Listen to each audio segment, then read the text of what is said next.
বৃহস্পতিবার সংসদ ভবন চত্বরে ফের উত্তেজনা।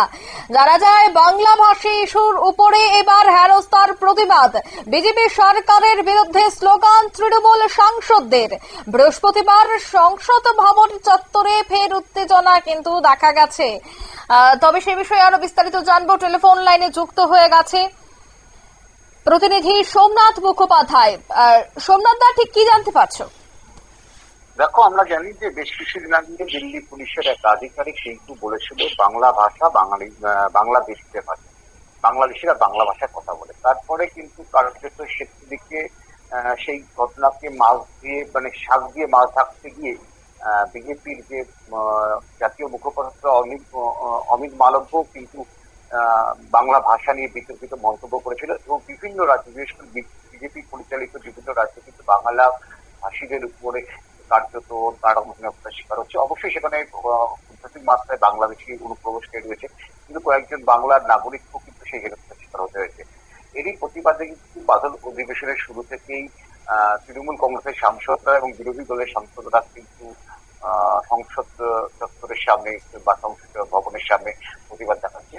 এতদিন কিন্তু তৃণমূল কংগ্রেসের সাথে অন্যান্য বিরোধী দলের দেখা যেত, কিন্তু আজকে বৃহস্পতিবার শুধুমাত্র তৃণমূলের রাজ্যসভা এবং লোকসভার সাংসদরাই আজকে প্রতিবাদ দেখায়। তারা কিন্তু স্লোগান দিতে থাকে, দীর্ঘক্ষণ তাদের স্লোগান করে এবং এই স্লোগানকে ঘিরে বেশ কিন্তু উত্তেজিত ছিল সংসদ শুরুর আগেই, বাদল শুরুর আগে, যদিও সময় মতোই বাদল অধিবেশন শুরু হয়েছে।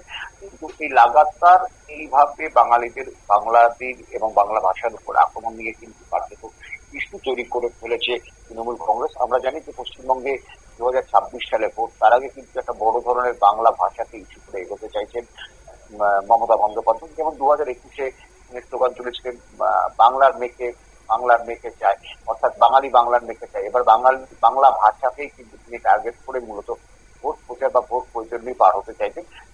সেই আজ কিন্তু সংসদে লেগেছে এবং সংসদে কিন্তু প্রত্যেকদিন দেখা যাচ্ছে বাদল অধিবেশন শুরুর আগেই এবং অধিবেশনের শুরুতে অধিবেশনের ভেতরে সুযোগ পেলে এই বাংলা ভাষা নিয়ে কথা বলছে কিন্তু এই তৃণমূল সাংসদরা।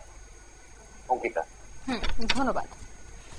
অর্থাৎ বাংলাভাষী মানুষদের উপর হেনস্থার বিষয়টা নিয়ে যখন তৃণমূল সরব হচ্ছে, ঠিক তেমনি বিজেপি সরকারের বিরুদ্ধে স্লোগানে রীতিমতো উত্তেজনা পরিস্থিতি। বৃহস্পতিবার সংসদের বাইরে ঠিক এই ছবি দেখা গেল। নিয়ে নিচে ছোট্ট একটি বিজ্ঞাপন বিরতির সঙ্গে থাকুন।